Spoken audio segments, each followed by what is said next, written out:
ನಮಸ್ಕಾರ. ಮುಖ್ಯಾಂಶಗಳು. ತುಮಕೂರು ಜಿಲ್ಲೆ ಬಿದಿರೆಹಳ್ಳ ಕಾವಲ್ನಲ್ಲಿ ವಿವಿಧೋದ್ದೇಶ ಹೆಲಿಕಾಪ್ಟರ್ ತಯಾರಿಕಾ ಘಟಕಕ್ಕೆ ಪ್ರಧಾನಿ ಶಂಕುಸ್ಥಾಪನೆ. ಯೋಗ ವಿಶ್ವ ಪರಂಪರೆಯಾಗಿದೆ, ಭಾರತದ ವೈದ್ಯಕೀಯ ಚಿಕಿತ್ಸೆ ಅಳವಡಿಕೆಗೆ ಜಾಗತಿಕ ಉತ್ಸುಕತೆ, ಪ್ರಧಾನಿ ನರೇಂದ್ರ ಮೋದಿ. ಪಠಾಣ್ಕೋಟ್ ವಾಯುನೆಲೆ ದಾಳಿ ಘಟನೆ, ಬೇಹುಗಾರಿಕೆ ಇಲಾಖೆ ಮಾಹಿತಿ, ಭದ್ರತಾ ಪಡೆಗಳ ತ್ವರಿತ ಕ್ರಮದಿಂದ ತಪ್ಪಿದ ಅಪಾಯ, ಕೇಂದ್ರ ಗೃಹ ಕಾರ್ಯದರ್ಶಿ. ಮತ್ತು ಸಾಫ್ ಫುಟ್ಬಾಲ್ ಫೈನಲ್, ಭಾರತ ಅಫ್ಘಾನಿಸ್ತಾನ ಮುಖಾಮುಖಿ. ವಾರ್ತೆಗಳ ವಿವರ. ತುಮಕೂರು ಜಿಲ್ಲೆ ಗುಬ್ಬಿ ತಾಲೂಕಿನ ಬಿದಿರೆಹಳ್ಳ ಕಾವಲ್ನ 610 ಎಕರೆ ಪ್ರದೇಶದಲ್ಲಿ 5,000 ಕೋಟಿ ರೂಪಾಯಿ ವೆಚ್ಚದಲ್ಲಿ ನಿರ್ಮಾಣವಾಗಲಿರುವ ಎಚ್ಎಎಲ್ನ ವಿವಿಧೋದ್ದೇಶ ಹೆಲಿಕಾಪ್ಟರ್ ತಯಾರಿಕಾ ಕಾರ್ಖಾನೆಗೆ ಪ್ರಧಾನಿ ನರೇಂದ್ರ ಮೋದಿ ಇಂದು ಶಂಕುಸ್ಥಾಪನೆ ನೆರವೇರಿಸಿದರು. ಅದರದೊಂದು ಪುಟ್ಟ ಸ್ವರೂಪ. ಬಂಧು ಭಗಿನಿಯರೇ, ನಿಮಗೆಲ್ಲ ನಮಸ್ಕಾರಗಳು. की यात्रा अनेक विविधताओं पर. ನಂತರ ಕನ್ನಡದಲ್ಲಿ ಭಾಷಣ ಆರಂಭಿಸಿದ ಪ್ರಧಾನಿ, ಭಾರತ ರಕ್ಷಣಾ ಕ್ಷೇತ್ರದಲ್ಲಿ ಸ್ವಾವಲಂಬನೆ ಸಾಧಿಸಬೇಕು. ಮೇಕ್ ಇನ್ ಇಂಡಿಯಾ ಯೋಜನೆಯಡಿ ಭಾರತದಲ್ಲೇ ಆಧುನಿಕ ಶಸ್ತ್ರಾಸ್ತ್ರ ತಯಾರಿಸಬೇಕೆಂಬ ಷರತ್ತಿನೊಂದಿಗೆ ವಿದೇಶಗಳಿಂದ ಅಗತ್ಯ ಶಸ್ತ್ರಾಸ್ತ್ರವನ್ನು ಖರೀದಿ ಮಾಡಲಾಗುತ್ತಿದೆ. ಈ ಹೆಲಿಕಾಪ್ಟರ್ ತಯಾರಿಕಾ ಘಟಕದ ನಿರ್ಮಾಣದಿಂದ ತುಮಕೂರು ವಿಶ್ವ ಭೂಪಟದಲ್ಲಿ ಸ್ಥಾನ ಪಡೆಯಲಿದೆ ಹಾಗೂ ಸಾವಿರಾರು ಉದ್ಯೋಗ ಸೃಷ್ಟಿಯಾಗಲಿದೆ ಎಂದರು. 2018ರ ವೇಳೆಗೆ ಈ ಘಟಕದಿಂದ ಮೊದಲ ಹೆಲಿಕಾಪ್ಟರ್ ಹಾರಾಟ ಆರಂಭವಾಗಬೇಕೆಂದು ಸೂಚಿಸಲಾಗಿದೆ. ನಂತರದ 15 ವರ್ಷಗಳಲ್ಲಿ ಈ ಘಟಕದಿಂದ ಸಮರ ಹೆಲಿಕಾಪ್ಟರ್ ಸೇರಿದಂತೆ ವಿವಿಧೋದ್ದೇಶದ 600 ಹೆಲಿಕಾಪ್ಟರ್ಗಳು ತಯಾರಾಗಲಿವೆ. ಭಾರತದ ಗಡಿ ಹಾಗೂ ನಾಗರಿಕರ ರಕ್ಷಣೆಯಲ್ಲಿ ಪ್ರಾಣತ್ಯಾಗಕ್ಕೆ ಸಿದ್ಧವಾಗಿರುವ ಯೋಧರಿಗೆ ಆಧುನಿಕ ಶಸ್ತ್ರಾಸ್ತ್ರ ಹಾಗೂ ಇತರ ಅಗತ್ಯಗಳನ್ನು ಪೂರೈಸುವ ವ್ಯವಸ್ಥೆ ಮಾಡಬೇಕಿದೆ ಎಂದರು. और इसलिए अगर विश्व के अंदर भारत को अपनी सुरक्षा के क्षेत्र में आत्मनिर्भर बना है तो भारत ने अपनी आवश्यकता के अनुसार अपनी सुरक्षा के लिए अपने शस्त्रास्त्र खुद बनाने पड़ेंगे. और इसलिए हमारी सरकार ने डिफेंस मैन्युफैक्चरिंग, शस्त्रास्त्रों का भारत में ही निर्माण, भारत के इंजीनियर के द्वारा, भारत के वैज्ञानिकों के द्वारा आधुनिकतम संशोधन वाले शस्त्रास्त्र उसे बनाने की ओर बल देना प्रारंभ किया है. हम दुनिया के देशों से शस्त्र लेते थे, आज भी लेने पड़ेंगे जब तक कि हमारा अपना उत्पादन शुरू न हो. लेकिन हम आजकल दुनिया के देशों के साथ जब शस्त्र खरीदने का समझौता करते हैं तो हम कहते हैं इतने तो हम आप जो बना रहे हैं वो ले लेंगे. भारत को, विशेष करके कर्नाटक को और उसमें से विशेष तुमकुरू जिले को ये 2016 की भारत सरकार की अनमोल भेंट है. ರಕ್ಷಣಾ ಸಚಿವ Manohar Parrikar, Hindustan aeronautics limited HAL ಸ್ಥಾಪನೆಯ 75 ವರ್ಷಗಳನ್ನು ಆಚರಿಸಿಕೊಳ್ಳುತ್ತಿರುವ ಈ ಸಂದರ್ಭದಲ್ಲಿ ಹೆಲಿಕಾಪ್ಟರ್ ತಯಾರಿಕಾ ಘಟಕ ಸ್ಥಾಪನೆಯಾಗುತ್ತಿರುವುದು ಸಂತಸದ ಸಂಗತಿ. ಇದರೊಂದಿಗೆ ದೇಶದ ರಕ್ಷಣಾ ಹಾಗೂ ನಾಗರಿಕ ಮಾರುಕಟ್ಟೆ ಬೇಡಿಕೆಯನ್ನು ಪೂರೈಸಲು ಸಹಕಾರಿಯಾಗಲಿದೆ. ಮೇಕ್ ಇನ್ ಇಂಡಿಯಾ ಯೋಜನೆಯಡಿ ಹೆಲಿಕಾಪ್ಟರ್ ತಯಾರಿಕಾ ಕಾರ್ಖಾನೆ ಆರಂಭಿಸಲಾಗುತ್ತಿದೆ ಎಂದು ತಿಳಿಸಿದರು.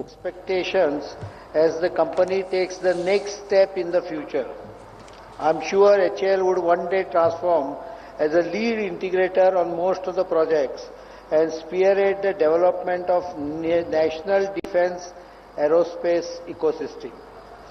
This new establishment for helicopter manufacturing is another step towards meeting the country's massive requirement for rotorcraft, Hepters, and hopefully will encompass both the defense and civil market requirements.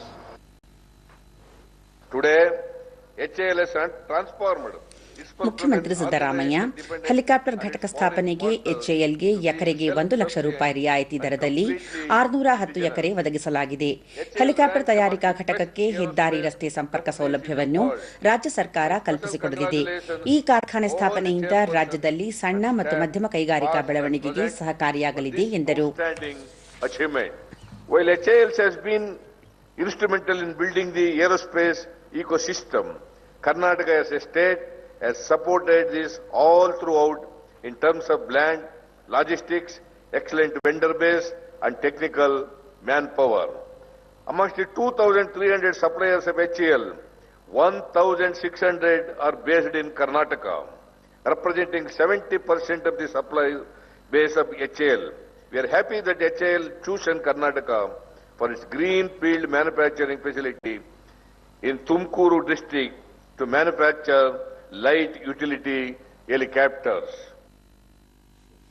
ಬೆಂಗಳೂರಿನ ಹೊರವಲಯದ ಆನೇಕಲ್ ತಾಲೂಕಿನ ಜಿಗಣಿಯಲ್ಲಿರುವ ವಿವೇಕಾನಂದ ಯೋಗ ಅನುಸಂಧಾನ ಸಂಸ್ಥಾನದಲ್ಲಿ ಏರ್ಪಡಿಸಿರುವ 5 ದಿನಗಳ ಅಂತಾರಾಷ್ಟ್ರೀಯ ಯೋಗ ಸಮ್ಮೇಳನಕ್ಕೆ ಪ್ರಧಾನಮಂತ್ರಿ ನರೇಂದ್ರ ಮೋದಿ ಅವರಿಂದ ತುಳಸಿ ಸಸಿಗೆ ನೀರೆರೆಯುವ ಮೂಲಕ ಚಾಲನೆ ನೀಡಿದರು.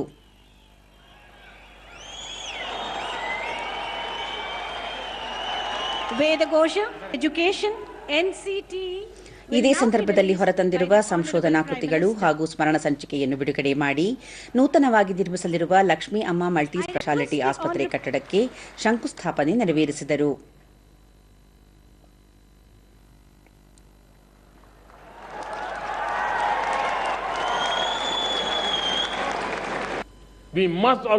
ನಂತರ ಅವರು ಯೋಗ ಇಂದು ಜಾಗತಿಕ ಪರಂಪರೆಯಾಗಿದೆ.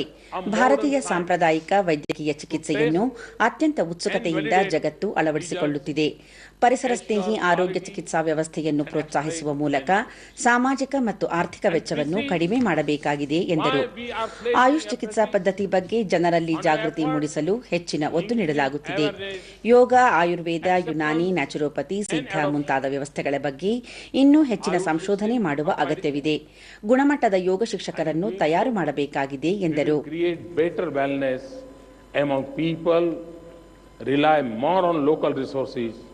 and reduce healthcare costs. Your focus on 4 major non-communicable diseases: diabetes, cancer, psychiatric disorders, hypertension, and cardiovascular disease is appreciable. ಕೇಂದ್ರದ ಆಯುಷ್ ಖಾತೆಯ ರಾಜ್ಯ ಸಚಿವ ಶ್ರೀಪಾದ್ ಯೆಸ್ಸೋ ನಾಯಕ್ ಅರೆಸೇನಾ ಪಡೆಗಳು ಹಾಗೂ ಪೊಲೀಸ್ ಸಿಬ್ಬಂದಿಗೆ ಯೋಗ ತರಬೇತಿ ನೀಡುವ ಬಗ್ಗೆ ಆಯುಷ್ ಇಲಾಖೆ ಚಿಂತನೆ ನಡೆಸಿದೆ. ದೇಶದ ವಿವಿಧೆಡೆ 6 ಆಯುಷ್ ಸಂಶೋಧನಾ ಕೇಂದ್ರಗಳನ್ನು ಸ್ಥಾಪಿಸಲು ಉದ್ದೇಶಿಸಿದ್ದು ಕರ್ನಾಟಕದಲ್ಲೂ ಒಂದು ಸಂಸ್ಥೆ ಆರಂಭಗೊಳ್ಳಲಿದೆ ಎಂದರು.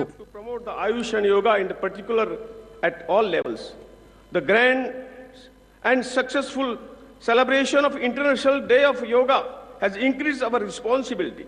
The event has created huge awareness of the health benefit of yoga and great demand for yoga teachers across the globe.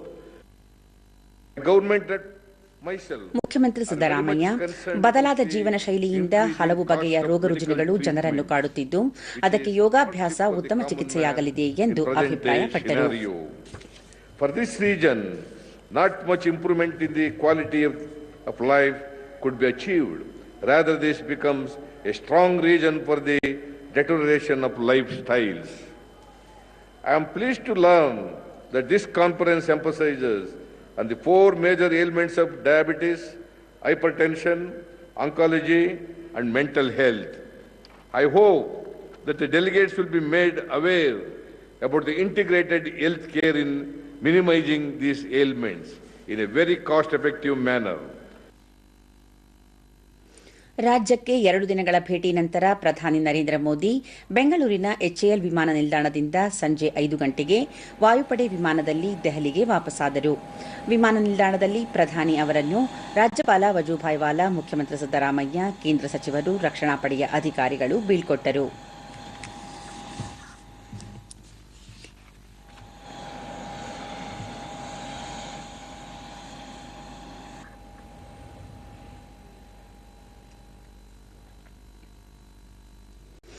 ಪಂಜಾಬ್ನ ಪಠಾನ್ಕೋಟ್ ವಾಯುನೆಲೆ ಮೇಲೆ ನಿನ್ನೆ ಪಾಕಿಸ್ತಾನದ ಶಂಕಿತ ಉಗ್ರರು ನಡೆಸಲು ಯತ್ನಿಸಿದ ದಾಳಿಯನ್ನು ಭಾರತೀಯ ಯೋಧರು ವಿಫಲಗೊಳಿಸಿದ್ದು ಈ ಪ್ರದೇಶದಲ್ಲಿ ಅಡಗಿರುವ ಉಗ್ರರ ಶೋಧ ಕಾರ್ಯ ಇಂದು ಮುಂದುವರೆದಿದೆ. ಶೋಧನಾ ಕಾರ್ಯಾಚರಣೆ ವೇಳೆ ಸುಧಾರಿತ ಸ್ಫೋಟಕ ನಿಷ್ಕ್ರಿಯಗೊಳಿಸುವ ಸಂದರ್ಭದಲ್ಲಿ ಸಂಭವಿಸಿದ ಸ್ಫೋಟದಿಂದ NSG lieutenant colonel Niranjan Kumar ಹುತಾತ್ಮರಾಗಿದ್ದಾರೆ.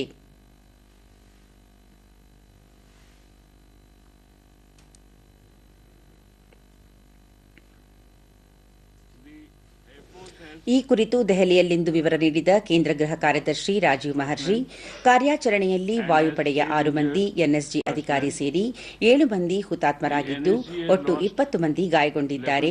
ಬೇಹುಗಾರಿಕೆ ಇಲಾಖೆಯ ಮಾಹಿತಿ, ಭದ್ರತಾ ಪಡೆಗಳ ತ್ವರಿತ ಕ್ರಮದಿಂದಾಗಿ ವಾಯುನೆಲೆಯ ತಾಂತ್ರಿಕ ವಿಭಾಗಕ್ಕೆ ಉಂಟಾಗಬಹುದಾಗಿದ್ದ ಅಪಾಯವನ್ನು ತಪ್ಪಿಸಲಾಗಿದೆ ಎಂದು ಹೇಳಿದರು.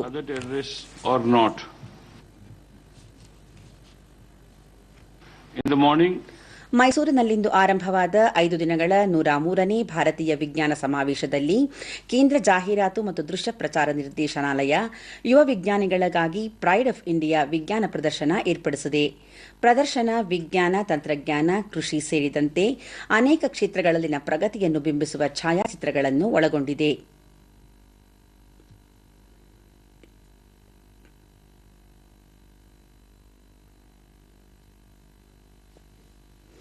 ಈ ಪ್ರದರ್ಶನ ಕುರಿತು ದೂರದರ್ಶನದ ಪ್ರತಿನಿಧಿ ಎನ್.ಡಿ. ಪ್ರಸಾದ್ ಅವರಿಂದ ವರದಿ.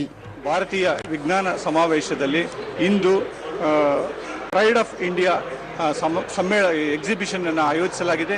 ಈ ಸಂದರ್ಭದಲ್ಲಿ ಕೇಂದ್ರ ಜಾಹೀರಾತು ಮತ್ತು ದೃಶ್ಯ ಪ್ರಚಾರ ನಿರ್ದೇಶನಾಲಯ ವಿಜ್ಞಾನಕ್ಕೆ ಸಂಬಂಧಪಟ್ಟ ಹಲವು ಪ್ರದರ್ಶನಗಳನ್ನ ಇಲ್ಲಿ ಏರ್ಪಡಿಸಿದೆ.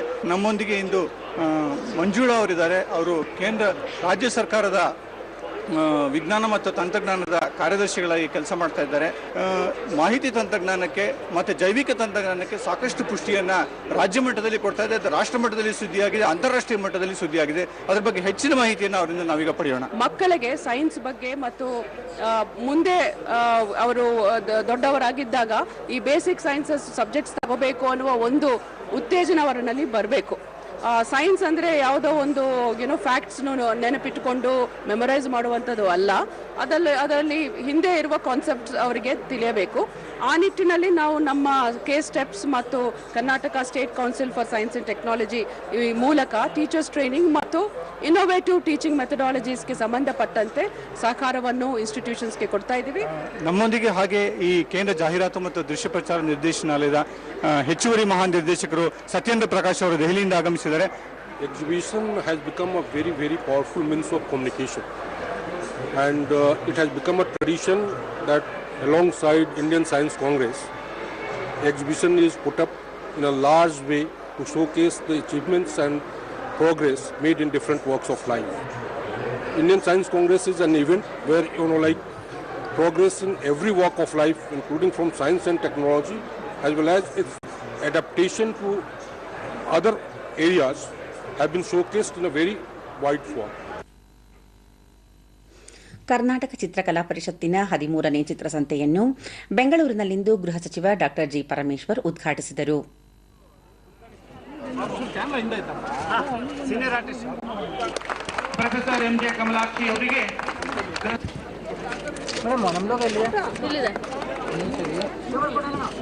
ಹಿರಿಯ ಕಲಾವಿದರಿಗೆ ಚಿತ್ರಕಲಾ ಸಮ್ಮಾನ್ ನೀಡಿ ಗೌರವಿಸಲಾಯಿತು.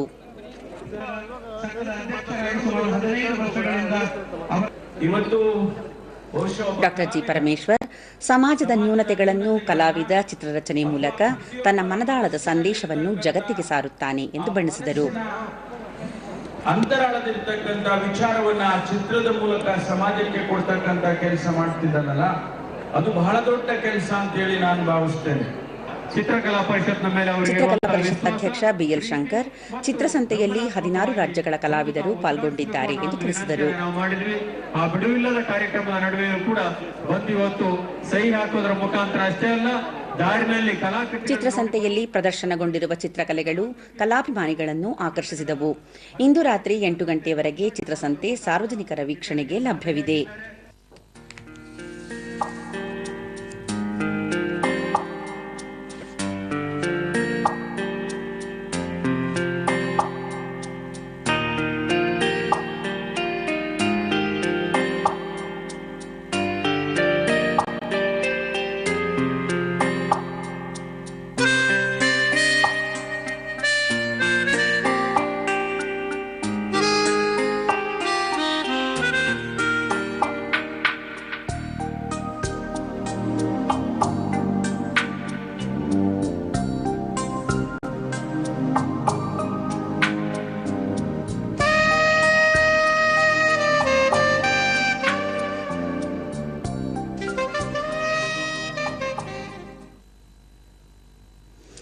ತಿರುವನಂತಪುರಂನಲ್ಲಿಂದು ದಕ್ಷಿಣ ಏಷ್ಯಾ ಫುಟ್ಬಾಲ್ ಟೂರ್ನಿಯ ಫೈನಲ್ ಪಂದ್ಯದಲ್ಲಿ ಆತಿಥೇಯ ಭಾರತ ಬಲಿಷ್ಠ ಅಫ್ಘಾನಿಸ್ತಾನದ ವಿರುದ್ಧ ಸೆಣಸುತ್ತಿದೆ.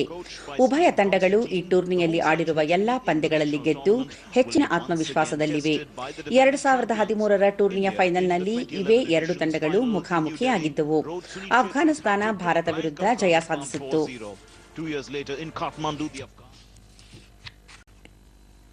ಇನ್ನು ಹವಾವರ್ತಮಾನ. ರಾಜ್ಯದಲ್ಲಿ ಒಣಹವೆ ಇತ್ತು. ಚಾಮರಾಜನಗರದಲ್ಲಿ ಕನಿಷ್ಠ 7.6 ಡಿಗ್ರಿ ಸೆಲ್ಸಿಯಸ್ ತಾಪಮಾನ ದಾಖಲಾಗಿದೆ. ಮುನ್ಸೂಚನೆಯಂತೆ ಮುಂದಿನ 5 ದಿನ ರಾಜ್ಯದಲ್ಲಿ ಒಣಹವೆ ಮುಂದುವರಿಯಲಿದೆ. ಬೆಂಗಳೂರು ಹಾಗೂ ಸುತ್ತಮುತ್ತ ಶುಭ್ರ ಆಕಾಶ, ಕೆಲವು ಪ್ರದೇಶಗಳಲ್ಲಿ ಬೆಳಗಿನ ವೇಳೆ ಮಂಜು ಮುಸುಕಲಿದೆ. ಗರಿಷ್ಠ 29 ಹಾಗೂ ಕನಿಷ್ಠ 14 ಡಿಗ್ರಿ ಸೆಲ್ಸಿಯಸ್ ತಾಪಮಾನ ಇರುವ ಸಾಧ್ಯತೆ. ಕೊನೆಯಲ್ಲಿ ಮತ್ತೊಮ್ಮೆ ಮುಖ್ಯಾಂಶಗಳು. ತುಮಕೂರು ಜಿಲ್ಲೆ ಬಿದರಹಳ್ಳ ಕಾವಲ್ನಲ್ಲಿ ವಿವಿಧೋದ್ದೇಶ ಹೆಲಿಕಾಪ್ಟರ್ ತಯಾರಿಕಾ ಘಟಕಕ್ಕೆ ಪ್ರಧಾನಿ ಶಂಕುಸ್ಥಾಪನೆ. ಯೋಗ ವಿಶ್ವ ಪರಂಪರೆಯಾಗಿದೆ, ಭಾರತದ ವೈದ್ಯಕೀಯ ಚಿಕಿತ್ಸೆ ಅಳವಡಿಕೆಗೆ ಜಾಗತಿಕ ಉತ್ಸುಕತೆ, ಪ್ರಧಾನಿ ನರೇಂದ್ರ ಮೋದಿ.